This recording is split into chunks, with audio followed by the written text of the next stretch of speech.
இனிய என் உறவுகளுக்கு என் இனிய வணக்கங்கள். இந்த பதிவில் பார்த்தீங்கன்னா, மார்கழி முழுவதும் ஆண்டாள் நாச்சியார் திருப்பாவை படிச்சுட்டாங்க. அப்புறம் தை மாதம் என்ன பண்ணுறாங்கன்னு கேட்டிங்கன்னா, மன்மதன்கிட்ட போய் விண்ணப்பிக்கிறாங்க. சரிமே நாராயணன்ட்ட நான் கைங்கரியம் செய்யும்படி நீ சொல்லு அப்படின்னு இப்போ சொல்கிறாங்க. தையொரு திங்களும் தரை விளக்கி தன் மண்டலம் விட்டு மாசி முன்னால் ஐயனுள் மணல் கொண்டு தெருவணிந்து அழகினும் அலங்கரித்தனங்க தேவா உய்யவு மாங்களோ என்று சொல்லி உன்னையும் உம்பியையும் தொழுதேன் வெய்யவதோர் தணலுமில் சக்கரக்கை வேங்கடவர்க்கென்னை விதிக்கிற்றியே அப்படிங்கிறாரு நம்ம ஆண்டாள் நாச்சியார்.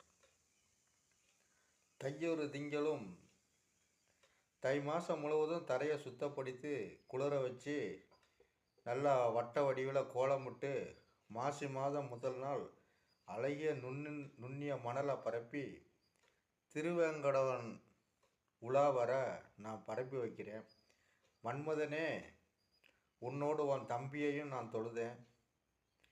அதனால் நெருப்பு பொருள்களை சிந்தும் ஒப்பற்ற சுதர்சனத்தை திருக்கையில் ஏந்தி திருமலையில் எழுந்தருளியிருப்பவனுக்கு என்னை கைங்கரியம் செய்யும்படி அனுக்கிரகிக்க வேண்டும் என்று மன்மதங்கிட்ட விண்ணப்பம் வைக்கிறாங்க நம்ம ஆண்டாள் நாச்சியார்.